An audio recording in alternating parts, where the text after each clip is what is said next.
Welcome to Home Tiny Lab. My name is Christoph, and this video tutorial is about the different storage types that will most commonly be used in a home lab environment. So let's have a look at the XCP-ng documentation. This is my reference. I'm using the XCP-ng documentation, and we are in storage types.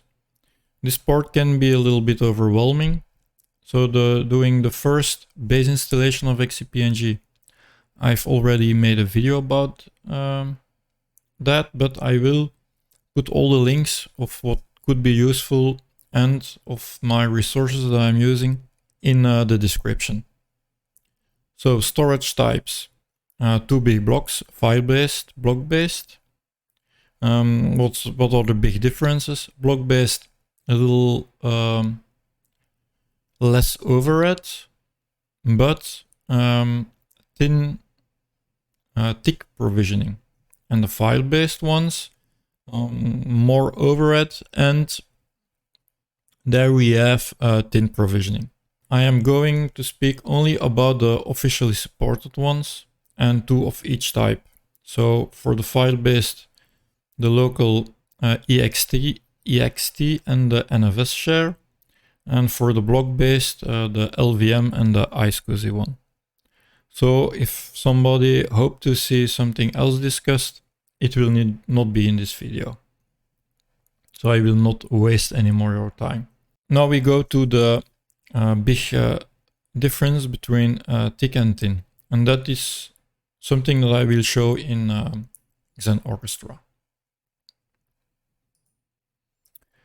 So if we go to Xen Orchestra in storage, you will see that there is the different filing systems or resource types can be seen here. And you see there is the shared ISO. This is a special one. You need a library with your ISOs to create virtual machines. Something that I will refer to in my video creating your first virtual machine. Then you have, when you are installing for the first time XCP-ng, in my case it was on a small SSD, local storage, and then I added a mechanical disk because I was a little bit limited in disk space due to the fact that it was LVM and I am doing tick provisioning. Then I added a mechanical disk with thin provisioning of about 2 terabytes. And here I will show the difference between, I will let you see the difference between a thick provisioning and a thin provisioning. So I'm going to my SSD storage. You see there is now 67 gigabytes free. I'm going to add a disk now to this. Virtual disk, a VDI. So new disk. I'm going to take a small one. Here is the name. I'm calling this GT for YouTube demo. And the size 20 gig. So 67 was free, if I'm not mistaken. And let's create. And if we go look again to the disk, now there is 47. So it took already all the 20 gigs up, even if the VDI is not linked to a virtual machine and is empty. It takes the space up. If I go to my mechanical disk, so back to storage, the HDD, go to disks, we will create a new disk. I will call this also GT demo HDD, size 1 tera, create. Let's see what it took up. It took nothing up.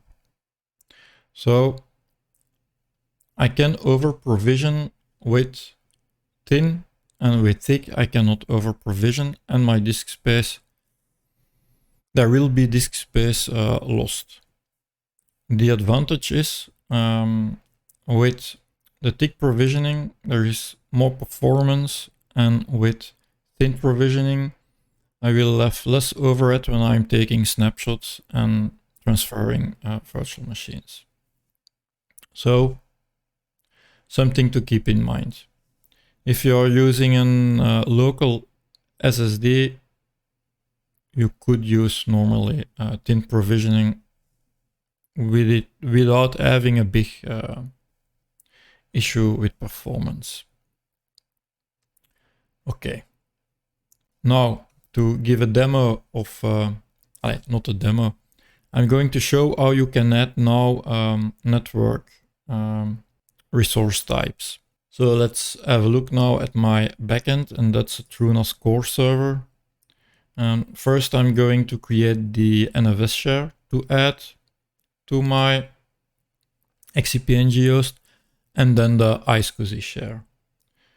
There are two big differences. If I go to storage, I go to the pools, I will have to create a dataset for my NFS share.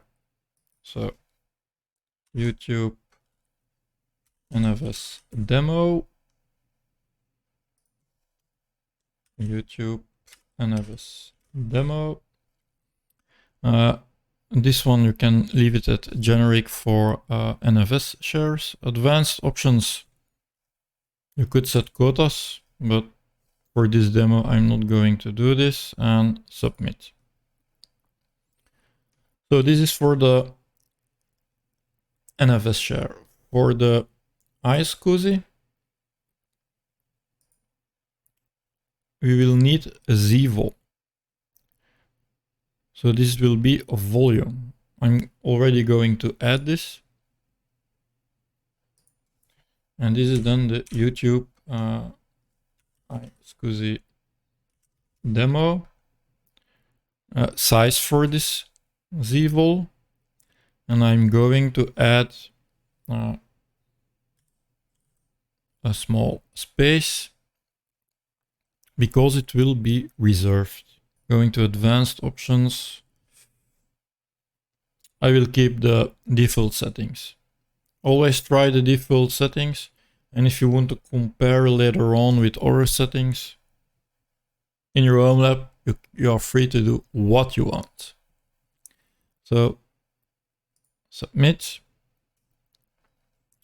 So the two base stones are already there to create now my shares. So if I go to sharing and I'm going to begin with the NFS share. There are already two present, so I'm going to add a third one. And I'm going to volume 0. That's the pool where I have created the dataset for YouTube NFS demo. So here it is. Description leaving blank. Advanced options. Here I'm going to map user to root and the group to wheel. I'm going to authorize only one host, and that's the XCP-ng host. For me, that's the IP address 30. For the rest, for all the other settings, default ones are good, so submit. A little remark is that if you go to services and I go to NFS and I click on the actions to edit the actions, I have enabled NFS version 4. So saving this. But now we have to do the iSCSI device also. So if I do now the sharing iSCSI, and I'm going to use the wizard. I'm going to give GT iSCSI demo as name. Extend type device, okay. Here device, I have my definitions. And here is something wrong. let's go back to storage. I did something wrong. I don't remember where, but I did something wrong here with this. So I'm going to GTI and go to edit, but first I have to do this away and edit.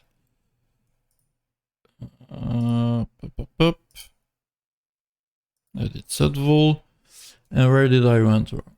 Okay, size of the ZVol, that's maybe not really big enough. 250 gigabytes. That's rather better. So save. And now I can go back to my iSCSI share. Here we are. Let's use the wizard again. Name GT iSCSI demo. Let's put my face back. Here I am again. Extend type device here. This is an important one now. Now we have the size that I wanted to begin with. So we have selected this volume. And here the sharing platform. We are going to import this on a Xen platform. So there is an optimized setting. And we are going to use this. And then we are going to next. Portal. There is only one interface where this can be bound to, so this is good. And this is the standard port for iSCSI shares. So, okay, good. Initiators. Authorized networks. Okay, good. Let's keep this. Those are a summary of the settings. Okay, let's submit. So I don't use CHEP security and all other things. But now the share, my NFS share and iSCSI share are online. So now I can go back to Xen Orchestra. So here I am back to Xen Orchestra. And now I will show how you can make your NFS storage and your iSCSI storage. So if I go to new and let's choose storage, I only have one host, makes my life easy. Storage name, let's call this XCP NFS demo. No description. Let's choose NFS and let's type in the IP address of our storage server. Let's click on this and then choose 4.1. And here we will have a list of our NFS shares. And it was the YouTube NFS demo share that we created for this purpose. And let's create. I have to fill in the description. So GT demo and NFS. Let's create. And our new network resource is added to our XCP-ng host. And now we can create a virtual machine on this share. But I've already prepared this. But now you see that it's not difficult to add an NFS share to your XCP-ng host. Then, now we are going to add the iSCSI. Okay, simple enough. The YouTube iSCSI demo. And here is the GT iSCSI demo. And select the type. It's iSCSI. Again, enter the IP address of my storage server. The port was a default, so I'm going to leave this blank. And here that is proposing me the two iSCSI targets, and I'm selecting here my YouTube iSCSI demo vol. It's working. We are adding, in fact, now for XCP-ng hard disk.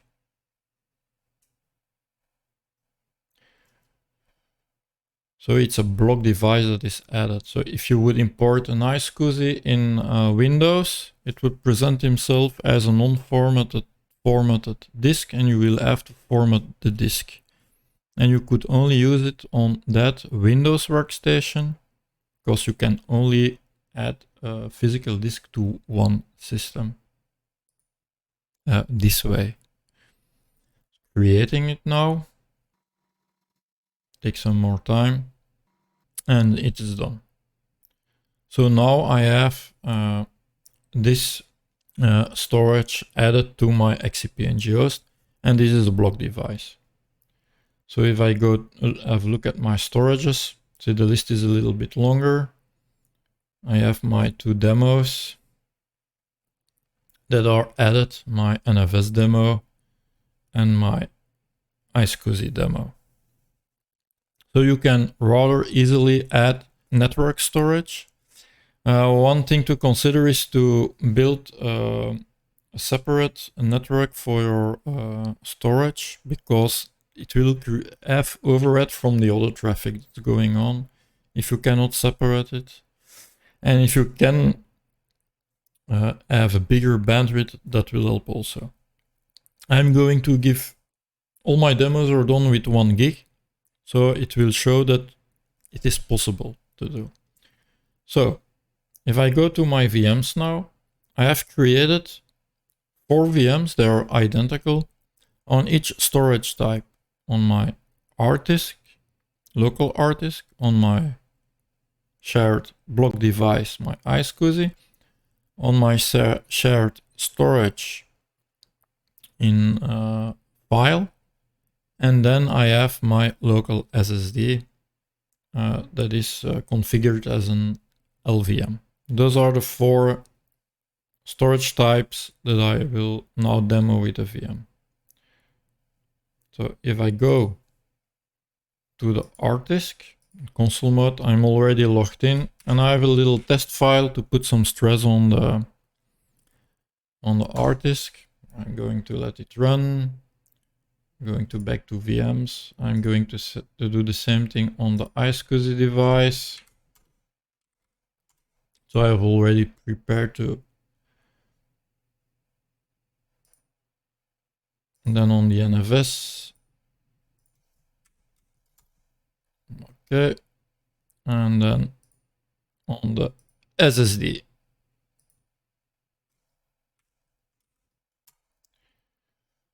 Okay. And if we go now to storage, and for example, the first one that I've launched was the hard disk, if I remember correctly.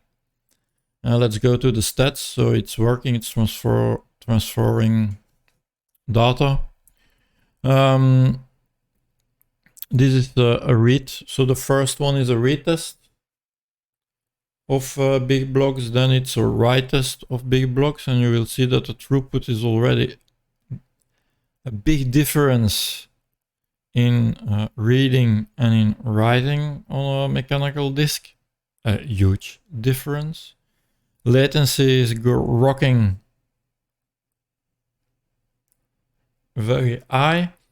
If we go to the let's click back once again, and we are going to have the same look at the SSD. The stats, you will see that there is a difference, but it's of another order. So an SSD has good performance in read and in write of big blocks. This was the first part of the script that I have launched. And then let's have a look at the other storages before we do the tour again. Let's look at the NFS and the stats. Oops. Nothing is coming through. Okay. Let's do a refresh. Nope. General tab. Let's go back to storage.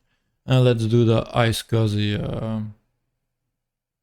That's the demo that I've taken. I'm going to take the one without demo. There are the stats. Okay. So you see in read, good performance, better performance than anticipated, but the write, not huge. If I go back to my iSCSI, here it is, and to the stats. There is a rather good performance in read, in write. If you have looked at the latencies, they are also rather good for the iSCSI part. So if you are working over a network and you're a little bit limited in bandwidth, and you don't have a separate network, consider taking iSCSI. If you want to have a better look at the files on another system, then it's better to use NFS. So it's a thing of maintenance and manageability and performance that you have to balance to make your decision. But if I go back again to my artdisk,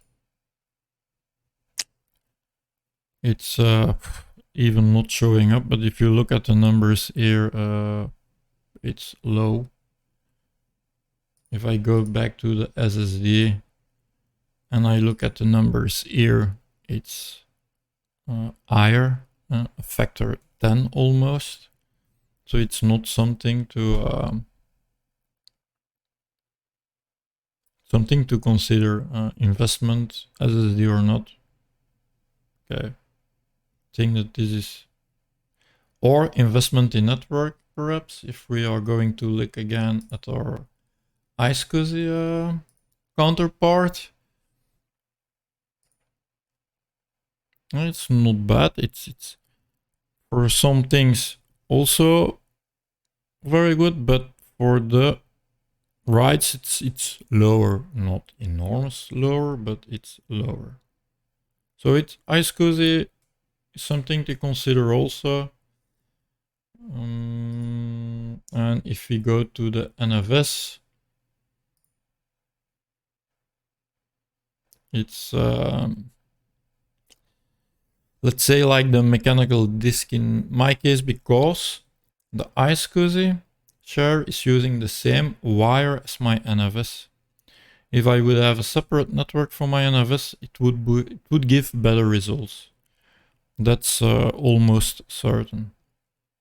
But if you have a network that is not separated and shared and there is overhead, then I would consider iSCSI. If you don't have the money to buy a bigger SSD. But this was it. I hope that this was helpful for certain beginners with XCP-ng. And I hope to see you next time in the next video. And if you like this, don't forget to subscribe and to give it a like. Thank you for watching. See you next time.